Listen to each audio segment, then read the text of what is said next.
ప్రేక్షకులకు Bollywood star heroine Deepika Padukone గురించి ప్రత్యేకంగా చెప్పాల్సిన పని లేదు. బాలీవుడ్ లో ఎన్నో సినిమాల్లో హీరోయిన్ గా నటించి తనకంటూ ఒక ప్రత్యేకమైన గుర్తింపును ఏర్పరచుకుంది దీపిక పదుకొనె. మొన్నటి వరకు బాలీవుడ్ సినిమాలో నటించి అలరించిన దీపిక ఇప్పుడు ప్రభాస్ నటించిన కల్కి మూవీతో నేరుగా తెలుగు ప్రేక్షకులను పలకరించడానికి సిద్ధంగా ఉంది. ఈ సినిమా ఈ నెల 27న విడుదల కానుంది. ఈ సందర్భంగా ఈ సినిమా ప్రమోషన్ లో భాగంగా బిజీగా గడుపుతుంది దీపిక పదుకొనె.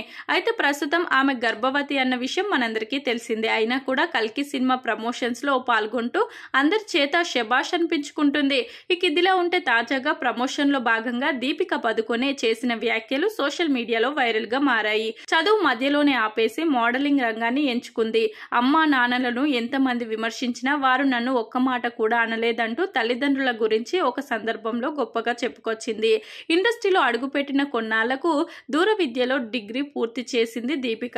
ఆ తర్వాత హీరోయిన్ గా కన్నడ చిత్రమైన ఐశ్వర్య అనే సినిమాతో హీరోయిన్ గా తెరగ్రేటం చేశారు. అది తెలుగు హిట్ మూవీ మన్మధుడుకు రీమేక్ గా రూపొందింది. ఇక్కడ సోనాలి బింద్రే పోషించిన పాత్రలో అక్కడ దీపిక నటించారు. ఈ సినిమా తర్వాత దీపిక తొలి బాలీవుడ్ సినిమా ఓం శాంతి ఓం ఆమె జీవితాన్ని మలుపు తిప్పింది.